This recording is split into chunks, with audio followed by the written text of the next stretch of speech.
안녕하세요. 안녕하세요. 주일 목사입니다. 네, 늘 이렇게 부족한데 강의를 맡겨주셔가지고 순종하는 마음으로 네, 왔습니다.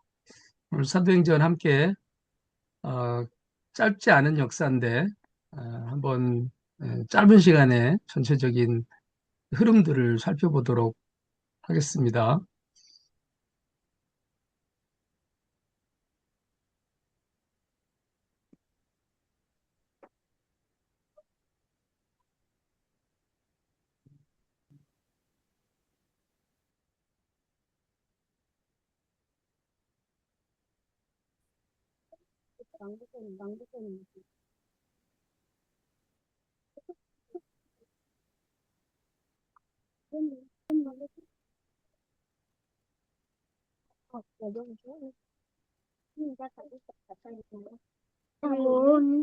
사도행전이 굉장히 길고 강의하기가 짧은 시간에 강의한다는 건 불가능한 건데 지금 문수일 목사님이 정말 고생을 해서 또 만드셨는데 정말 기대가 됩니다.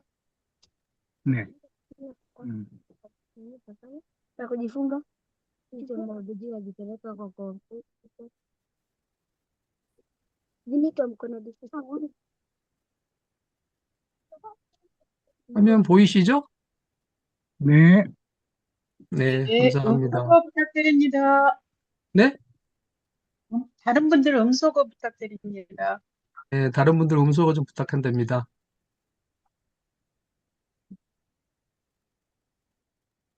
네. 사도행전 1장부터 28장까지 역사에 대한 이야기들을 한번 짧은 시간에 전체적으로 한번 보도록 그렇게 하겠습니다. 사도행전을 우리가 이제 공부해 갈 때, 우리가 이제 지금 여러분들이 이제 그 성경을 한 장씩 읽으면서 하나님의 본성을 찾고 그 하나님의 본성을 내 안에 이렇게 인격적으로 또 고백하고 받아들이고 또 인정하면서 하나님의 본성을 닮아가는 삶으로 작은 예수의 삶을 살아가자 이제 이런 의미들이 성경 읽기 안에 이제 있습니다. 그런데 우리가 이제 성경을 볼 때 그렇게 어떤 하나님의 본심을 찾는 것들 만큼 예, 중요하게 여겨져야 되는 부분 중에서 하나는 그 성경이 어떤 구조를 갖고 있고 전체적인 어떤 틀들을 갖고 있는지 만약에 이제 이런 거죠. 이렇게 본성이 예를 들면 이렇게 나무를 보는 개념이라면 성경 전체를 보는 개념은 이게 숲을 보는 개념이거든요. 저는 이제 오늘 두 가지를 다 이제 하려고 하는데 사도행전의 전체가 어떻게 형성이 되어 있는지 이 전체를 살펴볼 거고요. 그런 다음에 각 장에 사도행전 1장부터 28장 각 장에서 드러나고 있는 하나님의 본성은 무엇인지를 살펴보는 개념으로 함께 에, 나눠보도록 하겠습니다.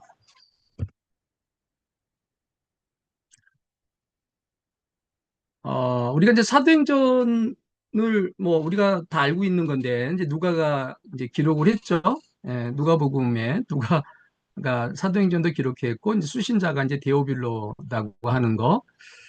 그 다음에 사도행전은 이제 사도들의 행전입니다. 사도들의 행전. 사도들의 행전인데 우리가 이제 본질을 보면 이제 성령 행전. 그 사도들의 행전 안에서 일하시고 계시는 성령님의 일하심 이거를 보는 그런 의미로 보면 성령 행전이라 이렇게 보는 것이 맞다고 생각이 됩니다. 사도행전은 예루살렘으로부터 시작해서 시작이 예루살렘으로부터 시작합니다. 그런데 어디까지 가냐면 바로 로마까지 그 당시 세계를 지배하고 있었던 바로 로마라고 하는 이 중심까지 복음이 어떻게 여기까지 가는지에 대한 이야기를 사도행전 역사는 우리들한테 보여주고 있는 겁니다.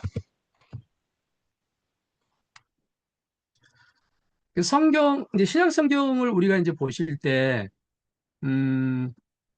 사실은 구약 성경을 보시면 이제 모세오경이 있고, 그 다음에 역사서가 있고, 이제 뭐 예언서가 있고, 이제 시가서가 있죠. 근데 신약 성경을 보면 복음서가 있고, 구약에 이제 모세오경이 있는 것처럼 복음서가 있고, 그 다음에 구약에 역사서가 있는 것처럼 신약에도 역사서가 딱 한 권 있습니다. 그것이 바로 사도행전이라고 하는 거죠. 그리고 신약 성경을 보면 복음서에는 그리스도에 나타나심, 예수가 누구냐?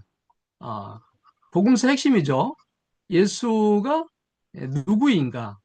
이게 이제 복음서의 핵심인데, 그 예수가 사도행전을 통해서 보면 어떻게 열방에까지 전파되느냐라고 하는 것들을 사도행전을 통해서 우리가 살펴볼 수 있고요. 그 사도행전 안에 뭐가 기록되어 있냐면 바로 서신서들이 기록되어 있습니다. 사도행전 속에, 역사 속에 마치 구약의 역사서 안에 예언서가 있는 것처럼 바로 사도행전 안에는 서신서들이 있는데, 그 서신서들의 내용은 뭐냐? 그리스도에 대한 설명을 해주고 있는 거죠. 네. 사도행전은 그리스도를 전파하는 개념이라면, 서신서는 그리스도가 어떤 분인지, 우리가 그리스도를 믿는 사람은 어떻게 삶을 살아야 되는지, 이런 부분들에 대해서 기록을 하고 있고요.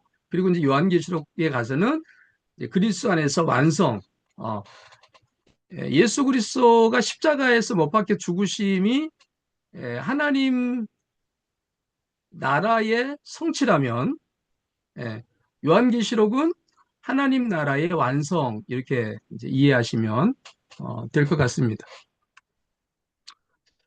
구속사의 흐름 속에서 이제 부여된 제자들의 사명을 보시면요, 사실은 하나님이 세상을 창조하셨지만 인간이 하나님과의 관계가 단절됨으로 인해서 이제 쫓겨냄을 당하게 되고, 하나님과의 관계가 끊어졌던 인류의 인간의 상태를 바로 예수 그리스도가 이제 구원해 주시는 이야기. 그리고 그 구원의 은혜가 내게 임했을 때 그 부르심 속에서 어떻게 우리가 그 하나님의 나라를 전하고 살아가는지에 대한 이야기들로 사도행전이 출발한다고 보시면 되겠습니다. 기록 연대가 62년부터 이제 63년 정도로 이제 보는 이유가 있습니다. 요 사이에 기록됐을 거라고 하는 이유가 있는데, 첫 번째는 뭐냐면 사도 바울이 순교했다고 하는 이야기가 나오지 않습니다. 두 번째는 뭐냐면 AD 64년에 네로 황제가 기독교에 대한 엄청난 핍박을 하기 시작하는데, 이 네로 황제의 기독교 박해가 이 사도행전에는 기록되어 있지 않고요. 예루살렘 성전이 AD 70년에 이제 파괴되는데 예루살렘 성전에 대한 이야기도 언급되지 않았어요. 그래서 이 사도행전의 기록이 바로 이 62년에서 3년 정도로 보는 거다. 이렇게 여러분들이 알고 계시면 될 것 같습니다. 사도행전의 마스터 플랜은요, 이제 사도행전 1장 8절입니다. 우리가 너무나 잘 알고 계시는 건데, 오직 성령이 너에게 임하시면 이제 권능을 받고 예루살렘과 온 유대와 사마리아와 땅 끝까지 이르러 내 증인이 된다. 그래서 이 성령이 사실은 교회 확장, 이 하나님 나라 확장의 동력이 뭐냐? 동력이 물론 뭐 베드로, 사도 바울 다 중요한 인물들인데, 동력 자체가 이제 성령님이 일하셨다고 하는 거고요. 두 번째는 이제 지리적인 팽창을 보시면 예루살렘으로부터 출발한 복음이 온 유대와 사마리아와 땅 끝까지 이제 진행되어지는 과정이 사도행전에 펼쳐져 있고요. 가장 중요한 거는 증인이 되는 겁니다. 증인. 그래서 존재의 목적이죠. 그리스도를 증언하기 위해서 부름받은 교회의 정체성. 근데 교회가 이제 사도행전 2장을 통해서 교회가 세워지는데 그 교회가 세워진 목적이 있죠. 그 목적은 예수 그리스도를 전하는 겁니다. 열방 가운데. 어, 그런데 놀라운 거는 재미나고 놀라운 건 뭐냐면요. 여러분 사도행전 1장 8절을 거꾸로 해볼게요. 거꾸로. 예, 그러면 8장 1절이 되겠죠. 예. 여러분 1장 8절은 예루살렘과 온 유대와 사마리아와 땅끝까지 기록이 되어 있는데요. 이 사도행전 8장 1절로 가면요. 어, 이게 여러분 세상으로 흩어집니다. 복음이. 예. 그래서 이 땅끝을 향하고 있는 네. 그리고 이 사도행전 1장 8절을 거꾸로 8장 1절을 보면 이제 땅끝을 향해서 복음이 어떻게 형성되어지는지를 보여주고 있다고 하는 재미난 현상도 우리가 발견할 수 있습니다. 사도행전 핵심을 이제 요약을 하면 여러분 사도행전은 이제 누가복음과 연결해서 봐야 되는 거거든요. 그리고 확장성이 있는데 누가복음은 유대인 중심의 이제 공동체 예루살렘 중심으로 기록되어 있다 그러면 예루살렘 중심의 공동체가 어떻게 로마 제국까지 확장되는지에 대한 이야기. 그 다음에 이제 사도들의 행적이 우리가 이제 사도행전에서 이제 이게 예루살렘 중심이었다면 성령의 주도적 권능으로 어떻게 그 성령이 열방 가운데서 일하고 있는지 이 성령 행전을 우리가 발견하게 됩니다. 그래서 사도행전은 단순한 과거가 아니라 성령을 통해서 지금도 계속되는 복음 확장의 청사진이다 이렇게 보시면 될 것 같습니다. 또 하나는 신약 성경에서 이제 사도행전의 위치인데요. 이 사도행전이 아까 말씀드린 대로 역사서라고 말씀을 드렸죠. 역사서. 이게 이제 사복음서이고 역사서고 이게 서신서. 이게 이제 계시록이 이제 예언서가 되는데 복음서는 예수 그리스도의 나타남이죠. 예, 예수 그리스도. 그럼 복음서의 핵심은 그가 누구인가입니다. 그가 누구인가? 예수 그가 누구인가? 이게 복음서에서 주는 핵심적인 메시지입니다. 근데 서신서는 아니 사도행전은 뭐냐면 그 예수 그리스도가 어떻게 이 역사 속에서 전해지고 있는지에 대한 이야기를 이제 사도행전은 기록하고 있는 거고요. 그리고 바로 이 서신서와 요한계시록은 그리스도에 대한 설명 그리고 어떻게 하나님 나라가 완성되어지는지에 대한 이야기를 하고 있다고 하는 것입니다. 그래서 여러분 누가복음을 기록한 사도행전을 누가가 기록을 하는데 이제 누가복음을 이제 상편으로 보는 거고 이제 사도행전은 하편으로 연결해서 보시면 됩니다. 그러니까 누가복음을 읽고 난 다음에 다른 성경을 읽으시면 잘 이해가 안 되는데 누가복음을 읽고 난 다음에 바로 사도행전을 읽으면 이게 어떻게 연결되는지 연결성을 우리가 이제 확신할 수 있고요. 누가복음의 이야기는 복음서의 핵심이 뭐냐면 이제 왕이 이 땅에 태어났다 그 얘기잖아요. 왕이 이 땅에 태어났다.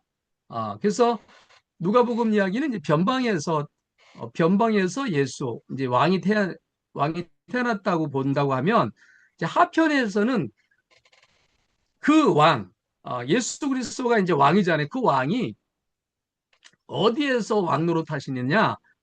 바로 로마에서. 그 당시 로마는 세상을 지배하는 지배국의 가장 강대국이었죠. 그 로마 한복판에서 진정한 왕이 누구냐? 황제가 아니라 바로 예수 그리스도다. 요 얘기가 이제 이렇게 연결돼 있다고 하는 것을 보시면 되겠습니다. 그렇다면 여러분 그 사도행전에서 그 복음 증거의 원천이 뭐냐? 그거는 바로 십자가죠. 예수 그리스도가 십자가에서 못 박혀 죽으심으로 인해서 우리가 구원을 받고 죄사함을 받는 그 죄사함을 받은 사람들에게 하나님이 부어주시는 약속이 있었죠. 그 약속은 바로 기다리라고 하는 거였는데 그 약속은 바로 오순절을 받는 성령의 불이었습니다. 그러니까 구원받은 사람이 받아야 되는 반드시 은혜가 바로 이 성령입니다. 성령을 받음으로 말미암아 물론 성령이 아니고는 예수를 그리스도라고 할 수 없지만 그러나 믿음으로 구원받은 백성들에게 하나님이 부어주고 싶어 하는 게 바로 이 성령이고 그 성령이 임해야만 결국 하나님 나라를 위해서 살아가게 된다고 하는 것입니다. 사도행전은 여러분 이제 핵심적인 전환점이 있는 장이 있는데요. 대표적인 게 이제 10장, 사도행전 10장이 사도행전에서 하나의 어떤 큰 분기점이 되고요. 그 다음에 이제 우리가 보는 거는 사도행전 13장을 보는 거예요. 왜 13장을 핵심 전환점으로 보냐면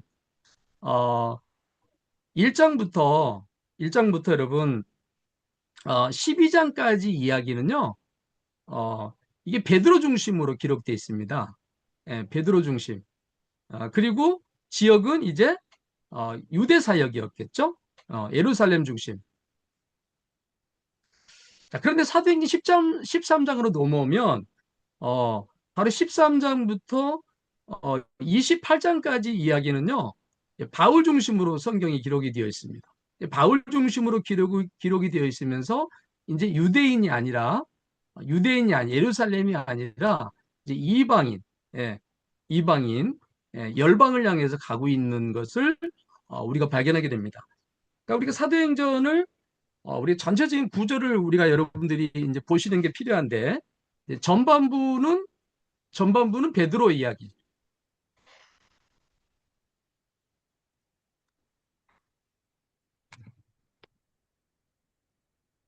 네. 전반부는 베드로 이야기. 예, 베드로 중심으로 이야기가 되어 있는데 그 전반부가 1장부터 12장까지라는 거죠. 그리고 후반부는 바로 13장부터 28장까지 핵심 인물은 사도 바울 중심으로 기록이 되어 있다. 그리고 여기는 이방인을 대상으로 하고 있다. 여러분 이렇게 기억하시면 될 것 같고요. 지리적인 구조가 여러분 이제 좀 필요한데 1장부터 7장까지 그 다음에 두 번째는 8장부터 12장까지 세 번째는 13장부터 28장까지인데요. 1장부터 7장까지는 온리 예루살렘 중심으로 기록이 되어 있습니다. 자, 그런데 이 8장부터 12장까지는요. 바로 유대와 사마리아 이 지역으로 이렇게 확산됩니다. 사도행전 1장 8절 말씀이 점점 성취되는 거죠. 그리고 이제 13장부터 18장까지는 이방 땅, 이방 땅을 향한 선교가 이제 진행되어지는 것을 볼 수 있습니다. 큰 그림들을 여러분들이 기억하시면 좋을 것 같습니다. 그래서 베드로에서 바울로, 예루살렘에서 열방으로, 유대 회당에서 이제 이방인의 광장으로 복음이 확장되는 걸 볼 수 있고, 지도에서 보시는 것처럼 이제 이게 이제 예루살렘이죠. 예루살렘에서 이제 안디옥으로 가서 이제 여기서부터 이제 복음이 확장되는 것을 우리가 이제 보게 됩니다.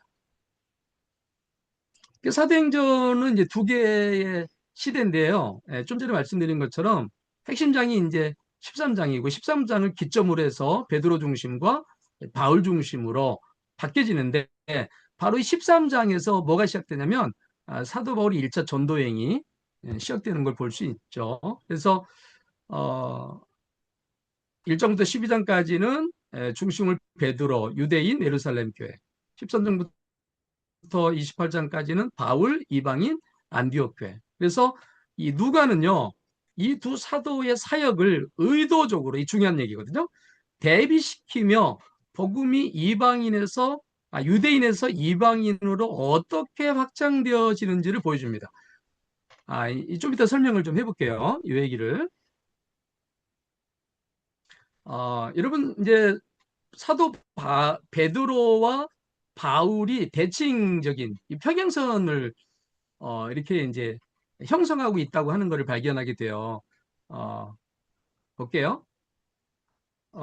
오순절날 이제 마가다락방에 성령이 임하잖아요. 이게 이제 이쪽은 베드로에게 임했던 거고 이쪽은 이제 바울에게 임했던 거예요. 자, 오순절날 마가다락방에 성령이 임하는 것을 사도 베드로가 경험하잖아요. 그런데 비시디아 안디옥 회당에서 사도 바울이 복음을 전할 때 이곳에 하나님이 약속하신 성령이 임하는 것을 우리가 보게 됩니다. 그래서 베드로가 경험한 성령 강림을 비시디아 안디옥에서 사도 바울 동일하게 이제 경험하는 역사가 있었던 거죠. 두 번째는 사도행전 3장에 보면 이제 성전으로 가다가 나면서부터 안진뱅이를 이제 베드로가 이렇게 이적을 행해서 고쳐주잖아요. 예, 태어날 때부터 걷지 못했던 안진뱅이, 그죠? 내게 있는 것은 은과 금은 없지만 예수 이름으로 일어나라 그랬더니 그가 일어나서 뛰어서 걸었다. 요 얘기가 이제 사도행전 3장에 나오는데 여러분 똑같이 루스드라에서 어떤 일이 벌어지냐면 사도행전 14장에 나면서 걷지 못하게 되어 걸어본 적이 한 번도 없는 이 친구를 누가 일으키냐면 바로 바울이 일으킵니다. 예. 그 사도행전 2장, 3장에서 경험하는 안진뱅이를 일으켰던 그 사건을 사도 바울도 14장에서 동일하게 이제 경험하는 거죠. 자, 세 번째는 이제 재미난 게 이 사마리아 마술자 시몬, 사도행전 8장에 나오는 건데, 그래서 이제 돈으로 어떻게 성령의 권능을 사려고 하느냐, 그러면서 이제 은과 함께 내가 망할지어다라고 이제 강력히 저주를 했던 사건이 있거든요. 근데 똑같이 사도 바울도요, 이 반모섬에서 거짓 선지자 엘로마를 만나면서 똑같은 얘기를 합니다. 바울이 주의 손이 내 위에 있으니 내가 맹인이 되어 얼마 동안 해를 보지 못한다. 그래서 베드로가 경험한 사건, 사도 바울이 경험한 사건을 같은 동일 선상에 놓고 누가가 기록을 하고 있다는 거죠. 네 번째 재미난 거는요. 여러분 예루살렘에서 이제 그 야고보가 이제 순교를 하고 야고보가 순교한 다음에 베드로가 이제 옥에 갇히잖아요, 그죠? 그런데 이제 교회는 그를 위해서 합심해서 기도했다 이렇게 나오는데 사도행전 12장 보면 예루살렘 감옥에서 하나님이 천사를 통해서 이 베드로를 이렇게 해방시켜 줍니다. 예. 그래서 이제 기도처에 찾아왔더니 예, 뭐 이렇게 얘기 들리시죠? 예, 성도들이 먼저 간절히 기도하고 있었다. 이 옥에 갇혔던 사건에서 벗어났던 해방, 놀랍죠. 사도행전 16장에 보면요, 사도 바울이 이제 그 귀신 들린 여자, 그 점치는 여인을 이렇게 고쳐준 것 때문에 이 빌보 감옥에 갇히잖아요. 그런데 찬송과 기도 가운데, 그죠? 찬송과 기도 가운데 하나님이 옥문을 열어줘가지고 여기로부터 자유케 되는 역사가 있었죠. 이것도 동일한 경험으로 누가는 기록을 해놓고 있습니다. 평행 이론이 다섯 번째인데요. 이 죽은 자를 살리는 것도 똑같아요. 요바의 다비다를 살리죠. 베드로가 죽은 자를 살립니다. 그런데 사도행전 20장에서 여러분 사도 바울이 이제 2차 전도 여행을 하고 돌아오다가 3차인가요? 돌아오다가 이제 그 3층에서 이제 밤새도록 말씀을 전하는데 그 유도고라는 친구가 깜빡 졸아가지고 이제 이 3층에서 떨어져 죽잖아요. 그래서 이제 죽었는데 내려가서 그를 위해서 이제 기도를 했더니 이제 그가 다시 살아났다. 그래서 베드로도 죽은 자를 살리고 사도 바울도 죽은 자를 살리는 이런 평행 구조를 하고 있는 걸 발견합니다. 마지막인데 이제 여섯 번째로 이 비상한 치유 기적이죠. 베드로의 그림자만 밟아도 그죠? 그림자만 밟아도 막 사람들이 막 낫고 이런 일이 벌어졌잖아요.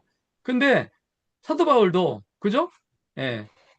놀라운 능력을 경험하는데 몸에서 이 손수건이나 앞치마를 가져다가 병든 자에게 이렇게 얹으면 병자가 이렇게 떠나는 병 고치는 역사들이 나타나는 그래서 베드로와 바울이 같은 사건 다른 형태지만 같은 종류의 사건들을 기적적으로 경험하는 것들을 누가는 대조로 기록을 해놓고 있는 거예요. 자, 그러면 왜 누가는 이런 거울 구조, 베드로와 바울이 이 같은 구조, 마치 이 사도 바울의 모습을 보면 그가 행했던 모든 기적과 이적이 바로 베드로가 했던 것과 똑같은 개념이었단 말이지. 왜 이런 개념의 구조를 사도행전에 썼을까라고 하는 이제 퀘션을 해놓고 질문을 해놓고 이제 보시면 이런 거예요. 자, 초대교회 내에서 이제 문제가 있었어요. 12제자가, 그죠? 12제자가 바울은 12제자가 아니었잖아요. 그러니까, 사도 바울이, 예루살렘 공회의 수장인 베드로 사역과 동일한 패턴, 그죠? 동일한 능력, 동일한 말씀을 이루어지는 거, 이루어지는 거를 누가는 증명하고 싶은 거예요. 왜냐하면, 사울이, 여러분, 우리가 알고 있는 것처럼 사울이 어떤 사람이었어요? 예수 믿는 사람들을 핍박하고, 그죠? 예수 믿는 사람들을 죽이러 다녔던 사람이잖아요. 그런데 그가 어느 날 하나님을 만나서 이제 사도가 됐어요. 예. 근데 그랬을 때, 야, 이게 찐 맞아? 이 사도 바울이 진짜 찐 사도 맞아? 하나님 만난 경험이 진짜 있는 거야? 이제 이런 의문들을 가지게 됩니다. 예. 그래서 누가는 사도행전에서 의도적으로 사도 바울, 사도 바울 있잖아, 어?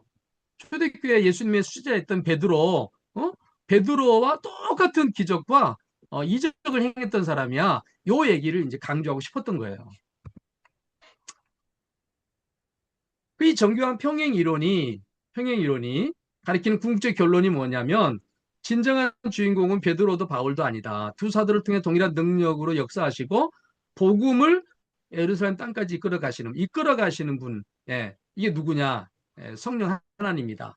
라고 하는 얘기를 또 하고 싶은 겁니다. 또 하나는 이제 교회가 기독교라고 하는 이 기독교가 세상에서 이제 공인되는, 온 세상에 기독교가 이제 공인되는 대표적인 사건이 바로 사도행전 15장에서 예루살렘 공의회입니다. 그래서 유대적 전통에서 이제 어디로 이방인의 구원까지. 그래서 유대적 전통은 할례와 율법 준수를 요구했지만 이방인의 구원은 오직 은혜와 믿음으로만 가능하다라고 하는 이 변화의 시점 을 바로 예루살렘 공회 사도행전 15장에서 가져다 주고 있는 거죠. 여러분 사도행전 8장 29절, 10장, 그 다음에 13장, 16장에 보면 성령이 이렇게 나와요. 성령 이렇게 나오죠.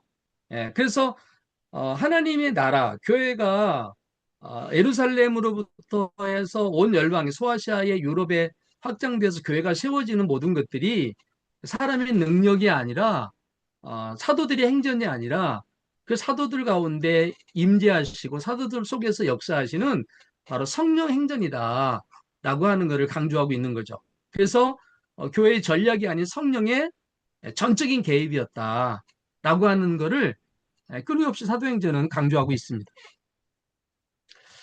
또 하나는 이제 사도행전을 여러분 보시면요, 아주 중요한 인물들이 나오죠. 베드로, 바울, 스데반, 그 다음에 고넬료 나오고요, 루디아 나오고, 브리스길라, 아굴라 이런 사람들이 나오죠. 성령의 도구가 됐던 하나님께 붙들려서 이 땅의 열방 가운데 복음이 증거되어지는데 쓰임 받았던 핵심적인 인물들 이야기가 곳곳에 기록이 되어 있습니다.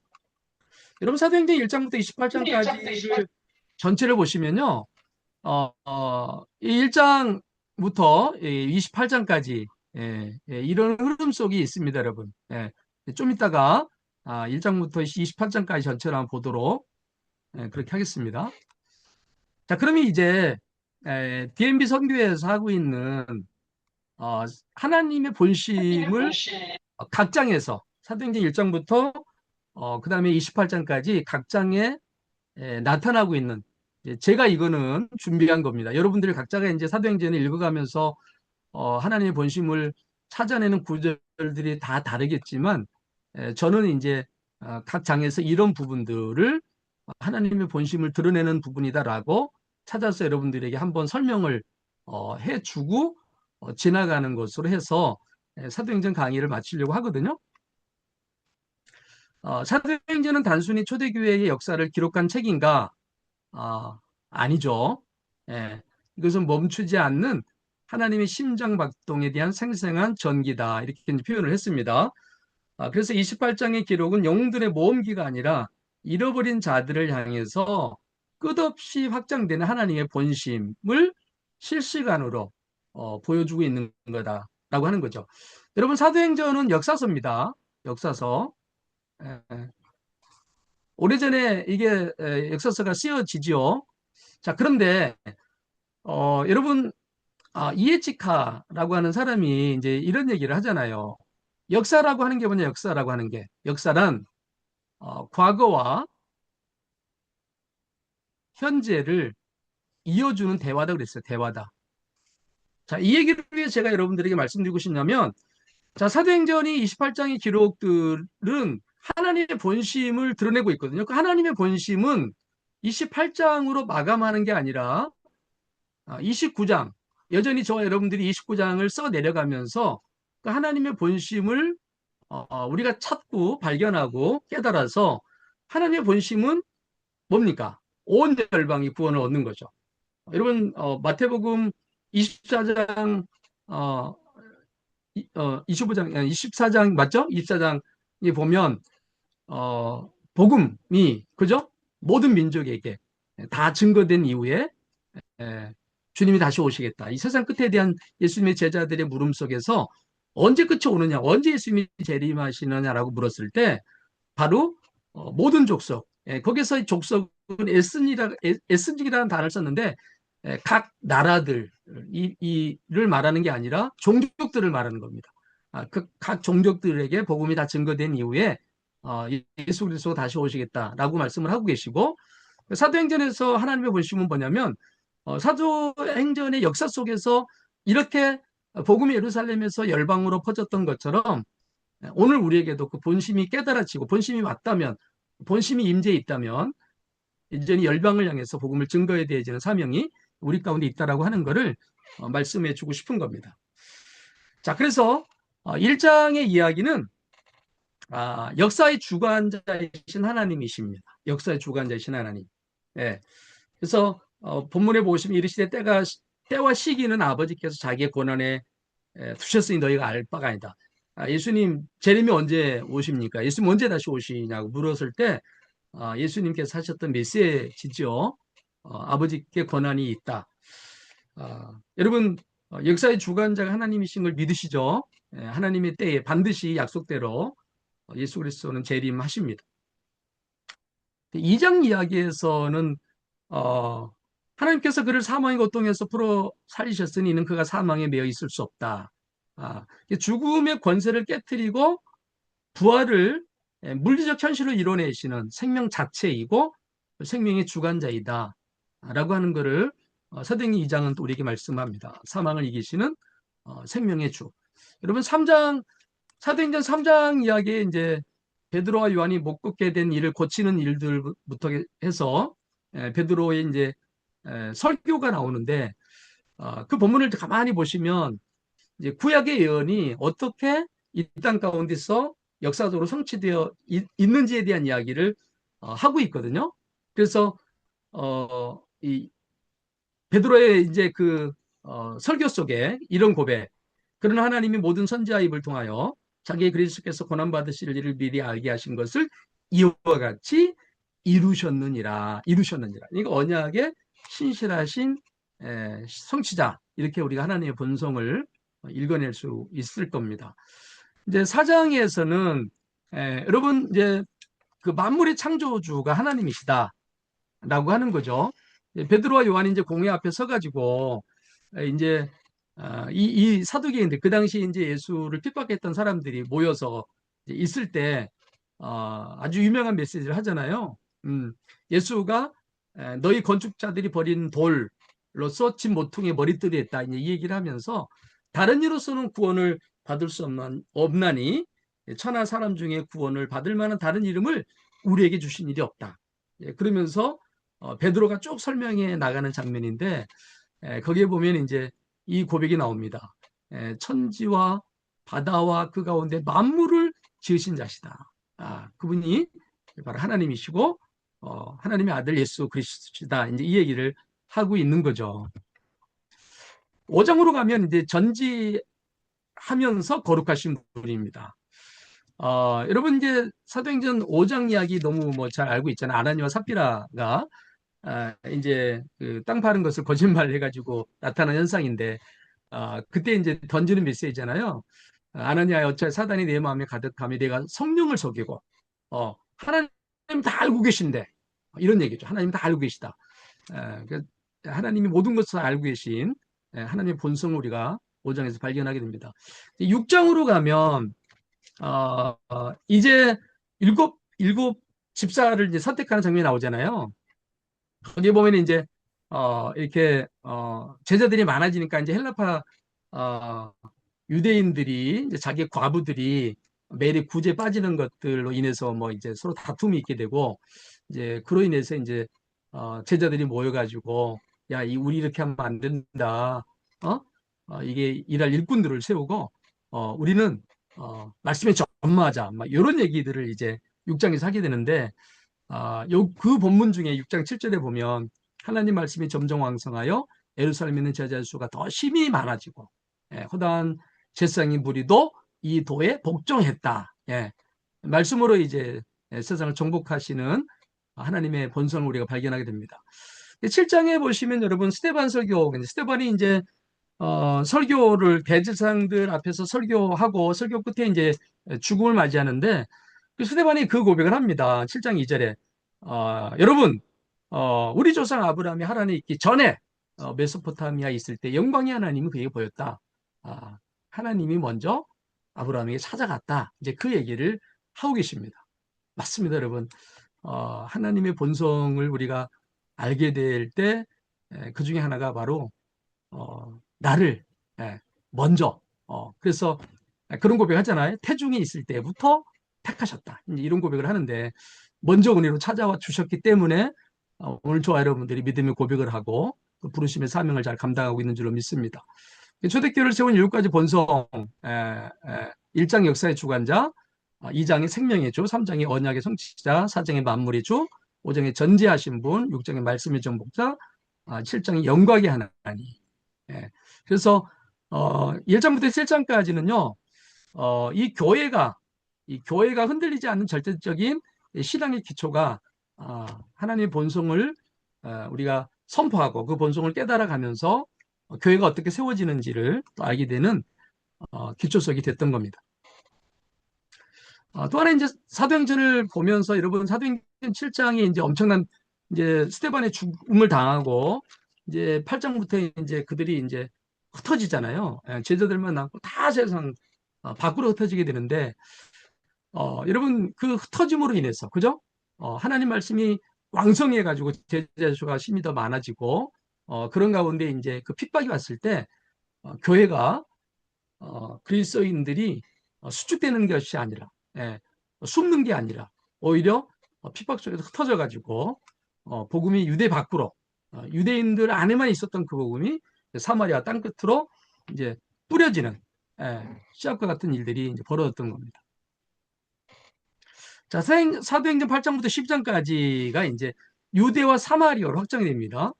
자, 1장부터 7장까지는요, 예루살렘 안에 있습니다. 예루살렘 안에.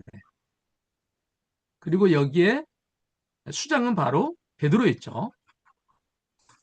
자, 그러나 이제 사도행전 8장으로 넘어오면, 이 7장 안에 갇혔던 예루살렘 중심의 교회가 어떻게 열방을 향해서 나가느냐. 여러분, 그게 아이러니하게도 핍박이었다고 하는 거 여러분 다 알고 계시죠? 고난이었다고 하는 겁니다. 고난이 핍박이 결국은 하나님의 뜻을 이루는 성취가 됐다라고 하는 걸 우리가 발견하게 되는 거죠.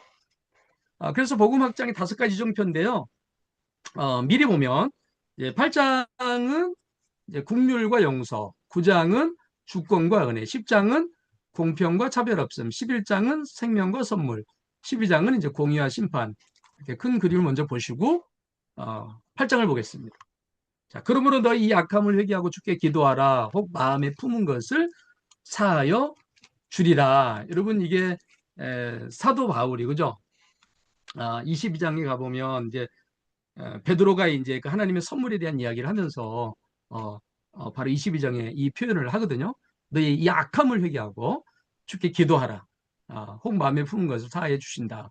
국률과 용서의 하나님을 발견하게 되고요.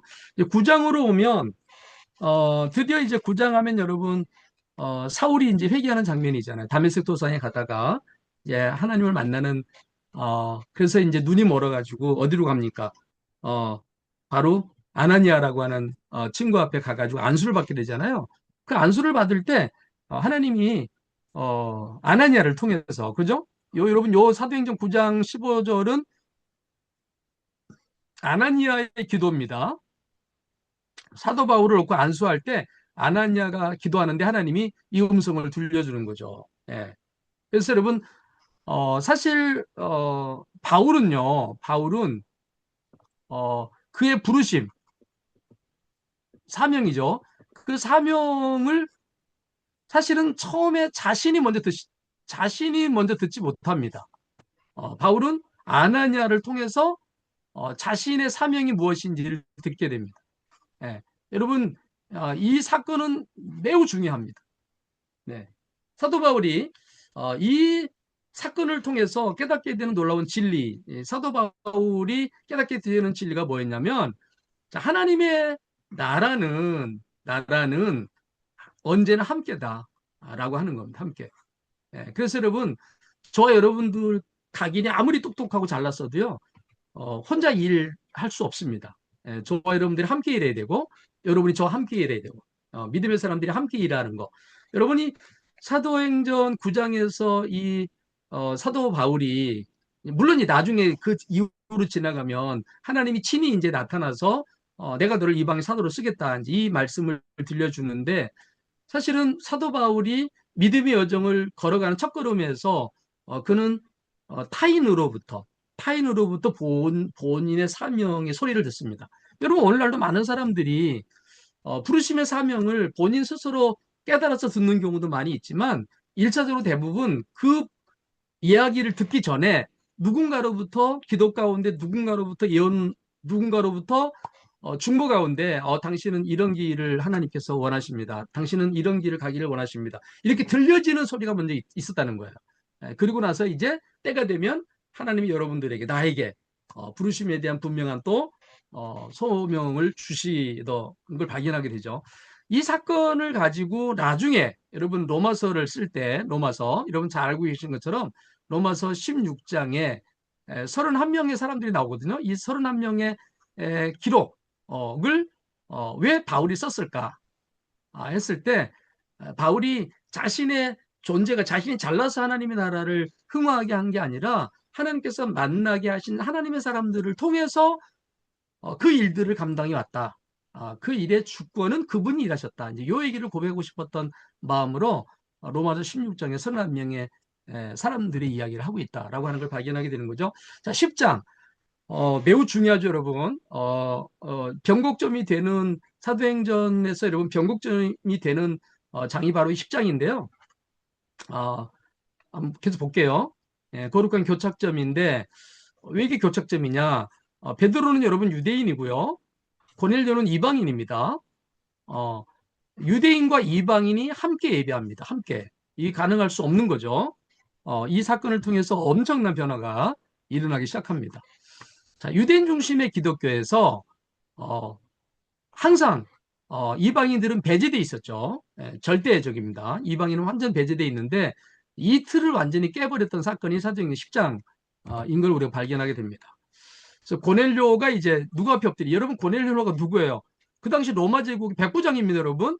100명의 군사를 거느리고 있는 백부장이면요 엄청난 권력을 갖고 있는 사람이에요. 그러면요, 사실 유대인 출신 어부가 여러분 그분 앞에 고넬료 앞에 무릎을 꿇어야 되는 거예요. 그런데 고넬료가 베드로에게 무릎을 꿇습니다. 그죠? 예. 그러면서 그 무릎을 꿇을 때 베드로가 하는 말이, 야, 나도 사람이라 하나님께서 내게 지시하사 아무도 속되거나 깨끗지 않다고 하지만 하셨다. 그래가지고 이제 고넬료 집에서 예배하는 이제 사건이잖아요. 베드로가 설교를 마치기 전에 말씀 듣는 모든 이게 뭐가 있습니까? 성령이 있습니다. 여러분이 고넬료를 만나기 전, 고넬료 집에서 예배하기 전만 해도 여러분, 베드로 입장에서는 성령은 누구에게만 임하는 줄 알았냐면 유대인에게만 임한 줄 알았어요. 그죠? 예. 이방인에게는 임하지 않는다고 생각했어요. 예. 그러나 이 고넬료 사건을 통해서 베드로의 편견이 완전히 깨어지게 되는 거죠. 예. 그래서 여러분 사도행 10장은요. 고넬료가 기독교인이 된 사건뿐 아니라 베드로의 신학이 회심의 사건이었습니다. 예. 놀라운 거죠. 편견이 깨지는. 그래서 사도행전 10장 이후에 네, 여러분 놀라운 변화가 일어나죠. 각 나라 중 하나님을 경외하는 모든 사람에게 정결의 기준은 예수 그리스도의 보혈을 깨끗이 씻겨주고 구원의 방향성은 교회가 이방을 향해서 나가는 복음을 전했다라고 하는 것입니다. 사도행 10장을 통해서 보여주신 하나님의 뜻은 명확합니다. 십자가 은혜 앞에서 어떤 인간적인 장벽, 인종, 문화, 계급, 과거 존재할 수 없다. 할렐루야. 자, 11장으로 넘어가면 여러분 잘 알고 계신 것처럼 이제 이 생명과 회개의 은혜를 주시는 분인 걸 이제 만나게 되거든요. 이제 고넬료가 이제 고넬료 집에서 이제 예배를 드리고 난 다음에 베드로가 이제 예루살렘 교회에 와가지고 이제 보고합니다. 제가 이방인 고넬료 집에 가서 이렇게 예배를 드렸는데 그게 뭐 제가 드리고 싶어서 드린 게 아니라 하나님이 감동하셔가지고 이렇게 성령이 이끌려서 가서 예배를 드렸는데 이 세상에 그들에게 말씀을 전할 때 성령이 임했습니다. 이 이제 고백을 이제 예루살렘 교회에 와서 해줍니다. 그러면서 하는 말이 하나님께서 이방인에게도 생명 얻는 회개를 주셨습니다. 네, 이 이야기를 선포해 주십니다. 12장으로 오면 여러분 이제 야고보가 순교하고요. 베드로가 투옥에 갇히거든요. 그때 이제 12장 23절에서 놀라운 고백을 하죠. 네, 헤롯이 영광을 하나님께 돌리지 않습니다. 그래서 주의 사자가 치니까 벌레 먹어, 충이 먹어 죽죠. 그래서 영광을 홀로 받으시는 하나님께 영광을 돌리지 않았을 때 하나님이 그냥 완전 벌레에 먹혀 죽는 존재로 13장 여기까지 이제 13장부터 이제 23장 28절까지 이야기가 이제 예루살렘에서 이제 넘어가죠. 그래서 이제 이방의 복음이 증거되는 이야기가 이제 13장부터 28장까지 이제 기록이 되어 있는데 이방 성교의 진정한 주도자는 누구인가라고 하는 거예요. 여러분 사도행전 13장부터 뭐가 시작되냐면 여러분 사도 바울의 1차 선교여행이 시작됩니다. 그래서 안디옥에서 시작해가지고 요 소아시아에 가는 1차 선교여행이 사도행 13장에서부터 시작이 되고요. 금식하면서 주를 섬기는 영적 결속이 있었고 성령의 명확한 지시가 있었어요. 그래가지고 이제 안수를 하죠. 그리고 이제 공식적으로 이제 파송을 합니다. 여기에 파송이 되죠. 바울이 담임 목사로 파송이 되는데 그 담임 목사가 선교지로 나가는 또 놀라운 일들이 일어나게 됩니다. 1차 선교 여행의 여러분 유산이 뭐냐면 이제 지리적인 돌파입니다. 유대교를 넘은 거죠. 두 번째는 이제 전략적 완성인데 그동안은 이제 회당 중심의 이제 전도했는데 이방인들을 수용하다 보니까 그죠? 이제 선교의 메뉴가 이제 만들어지는 그러면서 신학적인 결실이 얻어집니다. 그 신학적인 결실이 뭐냐면 구원이라고 하는 게 이제 오직 믿음으로 가능하다. 믿음으로. 예. 그러면서 구원받은 우주 복음의 실체가 역사의 무대로 증명이 됩니다.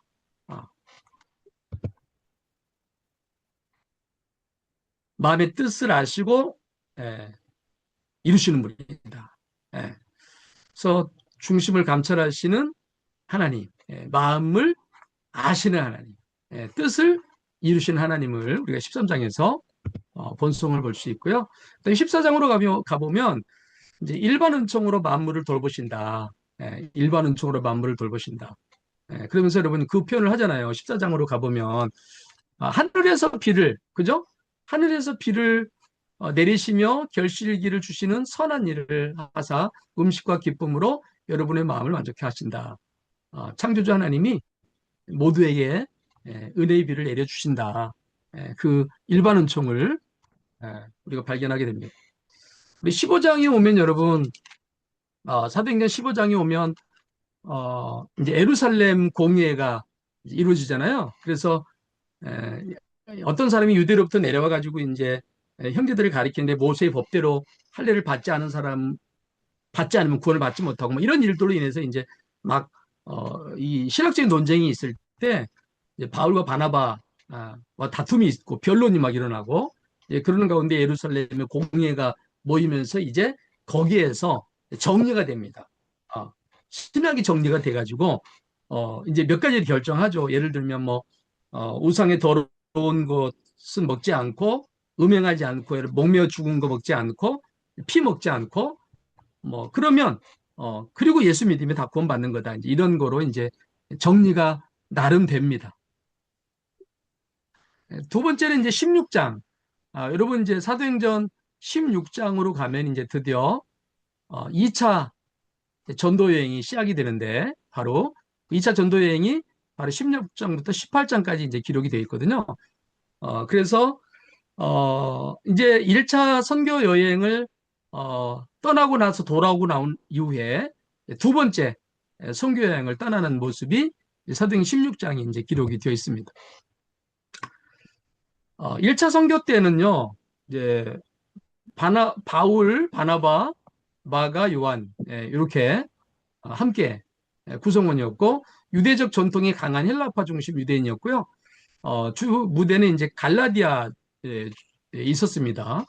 근데 2차 선교는 이 엄청난 이제 이 마가 때문에 엄청난 싸움이 일어납니다. 그래가지고 바울과 신라가 이제 한 팀이 되고 이제 디모데와 누가가 이제 한 팀이 돼가지고 각각 다른 방향으로 이제 복음을 전하게 되는 여정이 벌어지죠. 그래서 이제 사도 바울이 여기 들어와서 사도 바울이 이제 이 소아시아의 복음을 전하고 이쪽 위쪽방으로 위쪽방 이 땅끝을 향해서 복음을 이렇게 전하려고 했는데 못 가게 하고 이렇게 전하려고 했는데 못 가게 하는데 결국 드로아에서 환상을 보게 됩니다. 그죠? 그래서 마게도냐에서 한 사람이 나타나가지고 와서 우리를 도우라. 그래서 자신의 계획을 다 내려놓고 성령에 이끌려가지고 결국 마게도냐로 건너가서 바로 복음을 전하게 되는 유럽 대륙의 첫 걸음이 되기도 하죠. 그래서 이제 2차 선교행의 가장 위대한 성과는 뭐냐면 지리적인 팽창은 이제 1차 때 이미 있었고요. 1차 때 있었고 2차 때는 이제 질적인 도약을 합니다. 엄청난 복음을 전하면서 이제 교회들이 세워지는 일들이 이제 2차에서 벌어지게 되죠. 2차 선교여행이 남긴 이제 세 가지 지적인 유산인데요. 첫 번째는 이제 복음의 아시아 경계를 넘었다는 거, 그래서 유럽 대륙에 갔다는 거하고 이제 이방인 교회가 이제 자리부합니다. 그러니까 할례 없이도 구원받는다. 이 중요한 얘기죠. 사실 요거를 막 강조했는데 구원받은 사람은 반드시 할례를 받아야 돼. 이렇게 있었는데 사도행전 이제 15장에서 할례는 필요 없다. 이렇게 결정이 된 거죠. 그래서 이방인 교회들이 독자적으로 뿌리를 내립니다. 복음으로. 그리고 또 하나는 이제 거점 도시가 완성됐다는 거예요. 그래서 이제 빌립보, 데살로니가, 고린도 이런 그 당시 가장 강한 이 수도들이에요. 수도를 중심으로 이제 거점 도시가 네트워크가 형성돼서 3차 전도 여행도 이제 결국 그 도시들에 세워진 교회들을 제자 양육하는 일들을 이제 나중에 하게 됩니다. 16장에 가면 여러분 너무나 중요한 사건이잖아요. 바울이 이제 디모데를 데리고 이제 갔는데 어디로 갑니까? 이제 빌립보로 가잖아요. 그리고 빌립보로 가가지고 이제 누구를 만나게 되냐면 이제 안식일에 기도처를 찾다가 이제 기도처를 찾지 못합니다. 이제 회당이 여러분 그 당시 빌립보에는 회당이 없었습니다. 여러분 회당이 세워지려면 결혼한 남자, 결혼한 남자 10가정, 10가정이 있어야 이제 회당을 세웁니다. 그 당시 이제 빌립보는 그 10가정이 없었던 거죠. 그러니까 회당이 없었습니다. 이제 그래서 기도처를 찾고 있었고 그 기도처를 찾다가 누굴 만납니까? 자주 자색 옷감 장사인 바로 누디아를 만남으로 인해서 그죠? 그 누디아가 이제 바울이 말씀을 전할 때 뭘 열었다? 마음을 열었다. 여러분 그 마음을 여는 분이 누구시냐? 하나님이시다라고 하는 거죠. 그래서 그가 이제 그를 통해서 예배를 드리게 되고 루디아 집을 통해서 이제 교회가 세워지는 빌립보 교회가 세워지는 엄청난 일들이 벌어졌던 겁니다. 17장으로 가시면요, 이제 지존하시며 생명을 공급하시는 하나님을 이제 또 발견하게 됩니다. 28장으로 가시면 바울이 이제 고린도에서 전도하는 모습인데요. 동행하시고 보호하시는 임마누엘의 하나님을 발견하게 되고 바울의 3차 전도 여행이 바로 18장부터 시작이 됩니다. 그 18장부터 시작되는 사도 바울의 3차 전도 여행은 이제 개척이라기보다는 개척된 교회를 다니면서 이제 교회를 든든하게 세우는 일을 감당하게 됩니다. 1차는 2년, 2차는 3년, 3차는 4년 정도 이렇게 걸렸다고 보는 거고요. 제자들을 굳건하게 하고 이제 에베소가 두 번째 이제 3차 전도 여행에서 중요한 데인데 그곳에서 이제 엄청난 또 복음을 전하는 일들이 세워지고 목회적 순회와 돌봄이 있는데 그때마다 유대인들이 암살 음모가 있었던 거고요. 3차 전도 여행 중에서 집필한 서신서가 로마서, 고린도후서, 이제 고린도전서들이 쓰여집니다. 그리고 드로아에서 이제 밤새 고별 설교를 하다가 유도가 떨어져서 이제 죽는 일이 생기고 그를 고쳐주는 일들도 있었습니다. 그래서 예루살렘을 향해서 이제 발걸음을 오게 되고 당시 예루살렘으로 가면 잡혀 죽는다 이런 예언이 있었지만 그러나 흔들리지 않는 믿음을 가지고 예루살렘까지 오게 됩니다. 여러분 그러면서 그 유명한 뭐 유명하다기보다는 제가 가장 좋아하는 말씀인데요. 나의 달려갈 길과 주 예수께 받은 사명 곧 은혜의 복음을 증언하는 일을 마치려 하면은 나의 생명을 조금 더 귀한 것으로 여기지 않는다. 이제 그런 유명한 메시지를 전하면서 예루살렘까지 오게 됩니다. 그 3차 전도 여행의 진정한 의미는 이제 지도자를 세우고 신학적인 정립이 있었고요. 그다음에 이제 교회가 연합하는 일이 있었습니다. 19장으로 가보면 초월적인 능력을 행하시는 하나님을 만나게 되고요. 21장에 가보면 절대적인 계획을 이루시는 분, 22장에 뜻을 알게 하시는 계시주, 스스로 깨달을 수 없는 감춰진 진리와 크신 경륜을 하나님이 친 열어서 주십니다. 자기 뜻을 알게 하신다. 그래서 사도행전 23장부터 28장까지 고난을 뚫고 일하시는 하나님을 만나게 됩니다. 자, 사도행전 23장은 예루살렘에 도착하게 되고요. 잡히죠, 이제. 24장 이제 가이사라 법정에 가게 되고, 법정 두 번 가게 되고, 이제 아그리파 왕 앞에 가게 되고, 그가 이제 로마 시민권을 갖고 있다는 걸 알게 되고, 이제 로마로 압송돼서 가는 이야기가 27장에서, 그리고 28장에서는 로마에 도착한 이야기가 이제 기록이 되어 있습니다. 환란 중에서 섭리하시고 위로하시는 하나님을 발견하게 됩니다. 베릭스 총독 앞에서 변명하죠. 그들이 기다리는 하나님께 향한 소망을 나도 가졌으니 곧 의인과 악인의 부활이 있음이로다. 부활과 심판을 주관하시는 하나님을 만나게 됩니다. 베스토 총독 앞에서 재판 받을 때 사망을 이기시고 살아계신 하나님, 부활의 주님을 고백하게 되고요. 아그리빵 앞에서 간증할 때 26장에 죄사함과 기업을 주시는 은혜의 하나님을 또 발견하게 되고요. 4차 전도 여행이 이제 가이사라에서 2년 동안 이제 감옥에 있다가 이제 로마 그 당시 여러분 로마 시민권을 갖고 있는 사람들은 로마 법정에 가서 재판을 받아야 되는 그런 제도적인 장치가 있었기 때문에 로마로 가게 되는데 그건 현상이고 본질은 하나님이 로마의 심장부에 가서 예수가 왕이다라고 하는 걸 전하는 사명이 사도 바울에게 마지막에 있었던 거죠. 그래서 1차, 2차, 3차, 4차 전도 여행을 보시면 이렇게 입실장에 이제 그 가는 과정 속에서 엄청난 일들을 만나잖아요. 이제 광풍을 만나고 뭐 그러면서 하나님이 그 말씀을 주십니다. 바울아 두려워하지 말라. 내가 가이사 앞에 서야 하겠고 또 하나님께서 너와 함께 항해하는 자를 다 내게 주었다. 여러분 삶이라고 하는 게 여러분 죽음이라고 하는 거를 저는 간단하게 그냥 정리하는데 죄송합니다.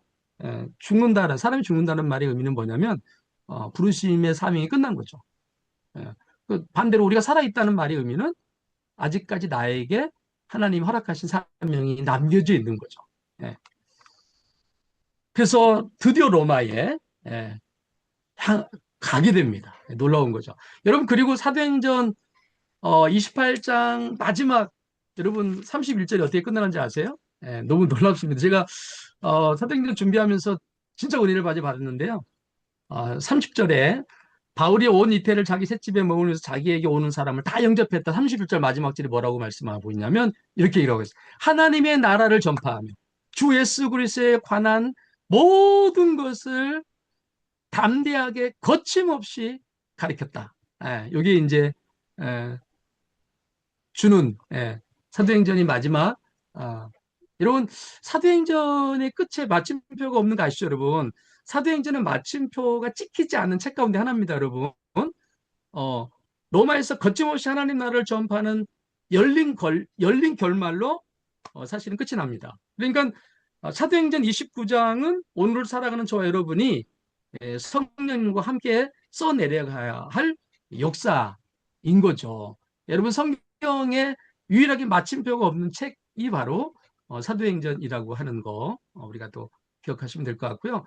그 복음이 1907년 1월 14일 평양 대부흥을 일으키게 되고 한국에 6.25 전쟁이 일어나서 북한에 있는 사람들, 예수 믿는 사람들이 남한으로 와서 결국은 복음의 깃대를 꽂음으로 인해서 어마무시한 부흥을 일으켜서 선교 한국을 이루었다고 우리가 볼 수 있는 거죠. 그래서 여러분 사도행전 29장은 오늘 우리의 일터에서 우리의 삶에서 가정에서 세워져 가야 되는 써내려가야 되는 행전이다 이렇게 보는 거고요. 사도행전은 마무리가 없는 현재 진행형입니다. 오늘 당신의 삶의 자리가 바로 성령님이 일하시는 확장되는 진원지 사도행전 29장입니다. 여기까지 강의를 마치도록 하겠습니다. 감사합니다. 네, 감사합니다. 아주 긴 감사합니다. 네, 말씀인데 정말로 문 목사님 수고하신 것 연구하고 기도하면서 준비하신 것이 너무나 많이 느껴지고 그래서 계속 기도하면서 또 강의를 잘 들었습니다. 아무리 좋아도 나와 상관없으면 아무 필요 없습니다. 아무리 좋아도. 사도행전을 여러분들도 많이 읽어보셨겠지만 저도 선교사로 헌신하는 그 새벽의 날 정말 펑펑 울면서 사도행전을 단숨에 다 읽고 사도행전이 막 그냥 뭐라 할까요? 막 살아 움직였습니다. 이번에 세 번째 사도행전을 또 같이 읽으면서 막 마음의 그 기쁨과 감동이 막 터져 나오는 거예요. 이게 그냥 역사책이 아니고 이 사도행전은 바로 내 삶을 그대로 보여주고 증거하는 삶이라고 저는 보거든요. 그래서 지금 오늘 우리 문 목사님을 통해서 사도행전을 그 광범위한 그 사도행전을 짤막하게 요약해서 우리가 들었는데 오늘 이 말씀을 들으신 분들이 이게 인격적으로 하나님과의 만남이 되어야 된다고 저는 봅니다. 이게 안 되면 아무 힘이 없잖아요. 말씀이 내 안에 들어와서 이 말씀이 내 삶이 되지 않는 한은 아무것도 안 된다고 해서 제가 조금만 더 하나님의 본성으로 있는 성경은요, 진짜 간단합니다. 뭐냐면, 저는 첫 번째 애들을 어떻게 하면 하나님을 만나게 해줄까? 그래서 하나님과 친하게 해줄까? 두 번째는 내가 어떻게 하면 하나님과 더 친해질까? 그리고 이 세상이 하나님을 만나서 어떻게 하면 하나님과 친해지게 할 것인가? 그래서 이것을 사람들한테 자랑할 것인가였거든요. 근데 하나님의 본성은 무궁무진하잖아요. 변함이 없잖아요. 그리고 영원하잖아요.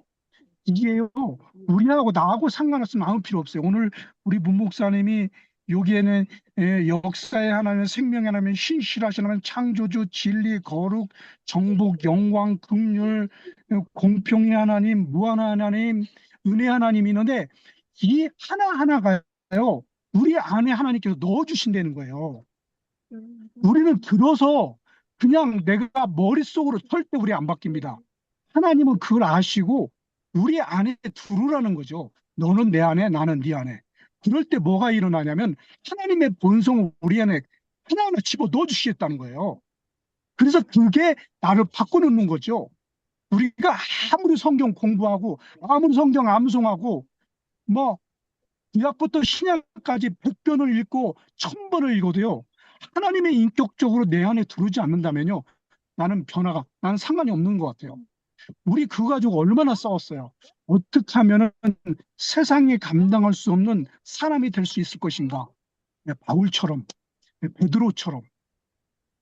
이거 갖고 싸웠잖아요. 오늘 우리가 들었잖아요. 뭐 엄청난 하나님의 좋으신 본성을 들었어요.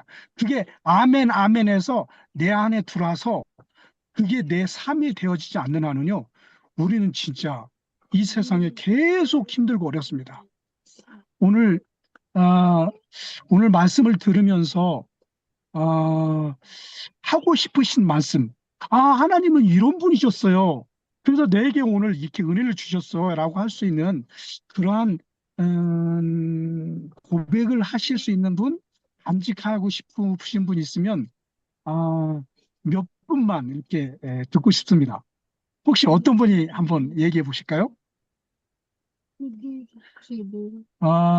우리 지금 제 카톡에는 제 방에는 우리 조진수 형제가 딱 보였는데 우리 진수 형제가 거의 몸이 힘들었어요.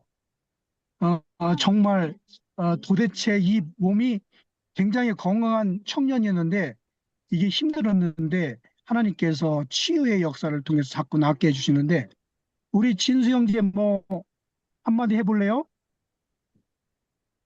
음소거 키고 얘기해 주세요.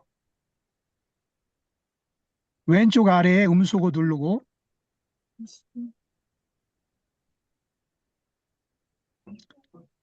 진수 형제 들려요?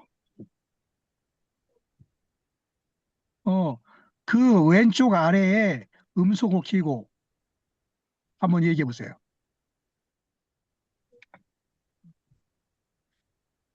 저희가 성경 읽기가 정말 아프리카 산골짜기에 조그만 그 고아원에서 이 성경 읽기가 시작되면서 아이들이 변해가고 또 제가 변해가고 그래서 데일리 만나 바이블이 나왔거든요.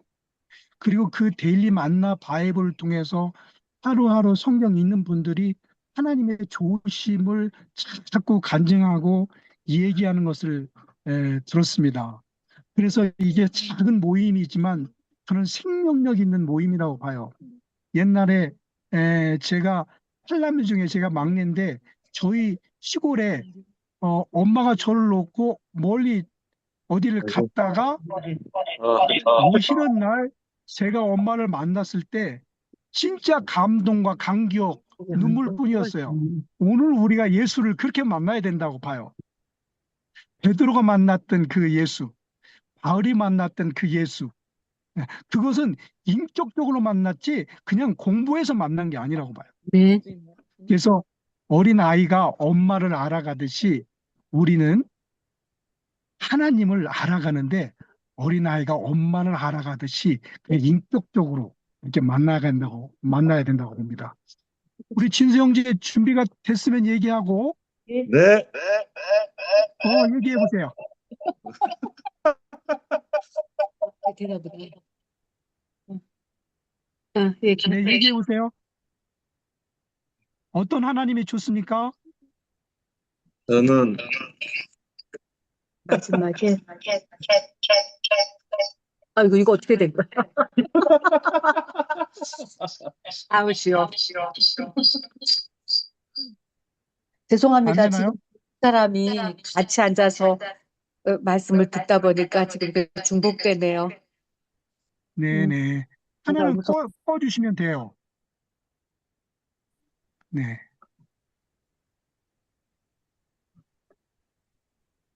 우리 진수 형제 준비해 주시고, 다른 분 있으면 말씀해 주시겠어요?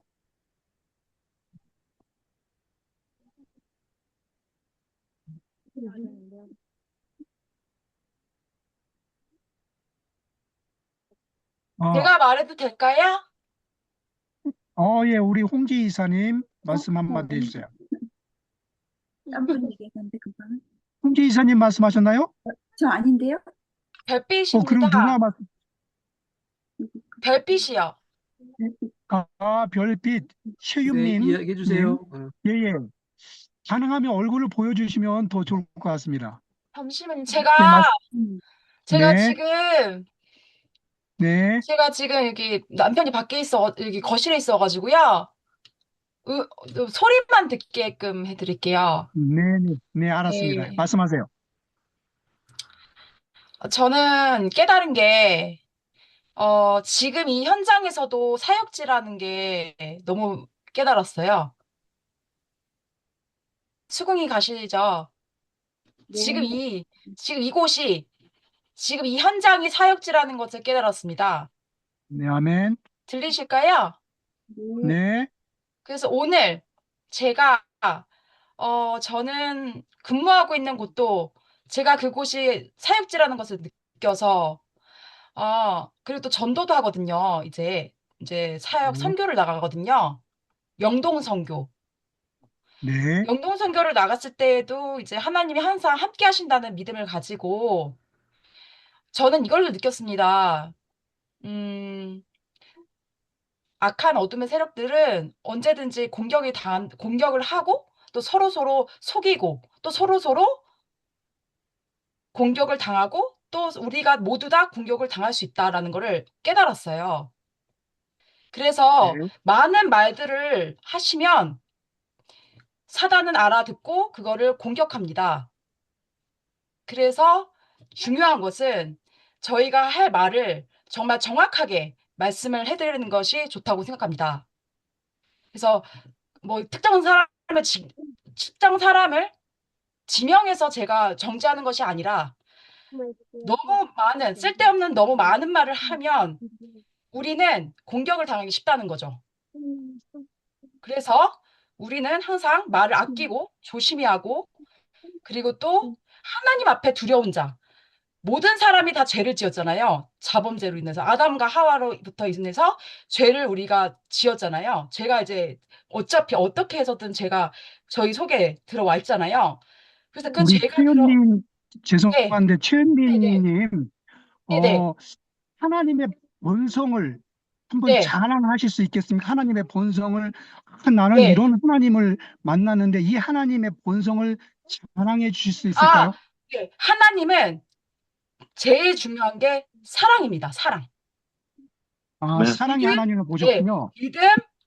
음, 믿음, 네, 그 다음에 소망, 그 다음에 사랑. 그 중에 제일은 사랑이라. 예, 아주 제일 핵심적인 거네요. 하나님의 본성 중에 그래서 하나가. 하나님은 곧 예수님이잖아요. 저도 말이 네, 많았습니다. 저도 말이 많은 거 죄송합니다. 하지만 하나님은 곧 예수님이기 때문에 예수님이 곧 이 땅에 오신다는 것을 느끼고 재림하신다는 것을 저는 느껴집니다. 그리고 네, 예수님이 감사합니다. 네. 네. 네, 알겠습니다. 네. 그리고 예수님이 재림하시면 온 인류는 구원을 받게 됩니다. 뭐, 네. 음, 네, 너무 많은 말들을 네. 하면 저도 이제 좀 자제해야 될 것 같아요. 죄송합니다. 네. 예, 예.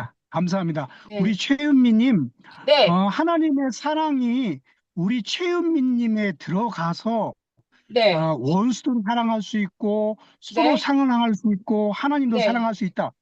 이것은 최고의 축복이고 그 네. 하나님의 사랑이 우리 최은민 님 안에 가득 차서 정말로 사랑이 메말라가는 이 땅에 사랑을 많이 보여주시기를 주님의 이름으로 축원드립니다. 네, 감사합니다. 감사합니다. 네, 감사합니다. 또 다른 분 있으면 말씀해 주세요. 전 아직 정리가 안 됐긴 했는데, 아니, 우리 홍비 이사님 말씀해 주세요. 저는 이렇게 평소에 이렇게 막 그런 베드로의 그런 기적과 막 사도 바울 기적이 막 중복되고 아까 거울 구조라고 그러셨는데 그런 게 반복되는 것 같은데 구분을 못했었거든요. 그래서 오늘 그런 거 깨닫게 돼서 되게 좋고요. 그러니까 그런 거 설명을 너무 잘해 주셔가지고 많이 읽은 책인데 이렇게 모르는 게 많았구나 그런 생각도 했고요. 네, 사도행전이 이제 전에는 사도 바울과 베드로의 기적들 이런 걸 써놓은 책이구나. 그걸 알았었는데 오늘 이렇게 다시 목사님 잘 얘기해 주셔가지고 이제 성령님의 얘기고 또 내 안에 계신 성령님의 얘기고 그렇구나. 그런 걸 또 다시 느끼게 돼서 그리고 이제 시작했잖아요. 벌써 그래서 며칠 읽었었는데 그런 능력을 이렇게 경험하게 되는 시간이었거든요. 저도 며칠 동안 읽으면서 되게 하나님 일하시구나 그런 걸 느꼈었는데 이제 그 본성을 더욱더 오늘 목사님 말씀 이후로 더욱더 알아갈 수 있을 것 같아서 감사하고 네, 감사합니다. 네. 진짜 저도 제 상을 보면은 점수를 전혀 줄 수가 없어요. 이 모양 이 꼴인데도 매일같이 말씀을 읽을 때마다 이 사건을 통해서 하나님은 이 시간을 통해서 일하시더라고요. 아멘. 이게 감동이고 감격이더라고요. 아멘. 뭐 내가 무슨 뭐 큰일하고 뭐 이게 아니고 그냥 맞아요. 내가 오늘 실수하고 내가 오늘 죄를 짓고 내가 또 마음속으로 막 화를 내고 그래도 그 사건을 통해서 그 시간을 통해서 하나님은 일하신다는 거예요. 그게 정말 저한테는 큰 은혜였고요. 오케이. 우리 조진수 형제 얘기해 주세요. 하나님 자랑 좀 해보세요. 고난이라고 해주세요. 하나님 자랑. 하나님 사람 조요한이라고 불러주세요. 선교사님, 천국에서 하나님이 진수가 아니라 요한이라고 불렀대요.